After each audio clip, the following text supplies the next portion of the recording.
Փրկարարները փորձում են վերացնել ռուսական բանակի գիշերային հարձակման հետևանքները Խարկովում և Դնեպրում։ Խարկովի իշխանությունը հայտնում է 11 վիրավորի մասին։ Դնեպրում վիրավորվել է 10 մարդ, այդ թվում 1 երեխա։ Ռուս զինվորականները ուկրաինական քաղաքների ուղղությամբ գրոհները չեն մեկնաբանում։ Օդային և հրթիռային ինտենսիվ հարձակումների ֆոնին Զելենսկին հայտարարել է եռակողմ բանակցությունների հետաձգման մասին։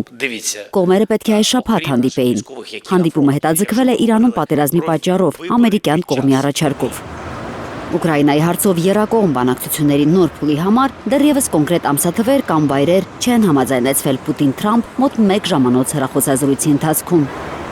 Կրեմլը հայտարարել է, որ զրույցը գործնական, անկեղծ և կառուցողական է եղել։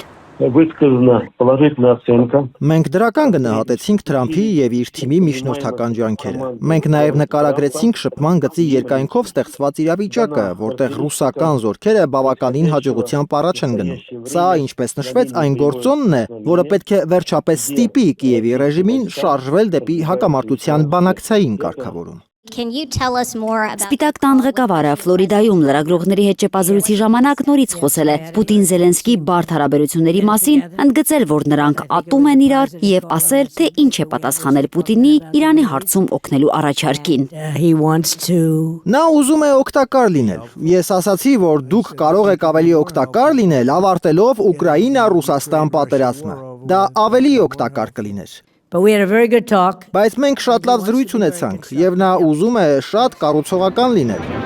Հնարավոր է Թրամփը, ինչպես Ալյասկայում Պուտինի հետ հանդիպումից առաջ, պահանջում է ռազմական գործողությունների դադարեցում, հետո միայն բանակցությունների շարունակություն։ Կրեմլը պարզաբանել է։ Ոչ, նման պայմաններ չեն դրվել։ Սա արդեն բազմիցս քննարկվել է և հրադադարի հետ կապված բոլոր եղանակներն արդեն հստակեցված են։ Նախագահ Պուտինի հետևողական դիրքորոշումը լավ հայտնի է, բայց ընդհանուր առմամբ բոլորը իսկապես հետաքրքրված են արագ հրադադարով։ Դրա հետ դժվար է վիճել։ Բոլորը խաղաղություն են ուզում, բայց յուրաքանչյուրը իր պայմանով։ Ռուսական բանակը ակտիվացրել է գործողությունները Դոնեցկի ուղղությամբ և հյուսիսում Սումիի ու Խարկովի մարզերի սահմանային շրջաններում։ Ծովինար Բարխուդարյան, Արմեն Ապրեսյան, Հայլուր։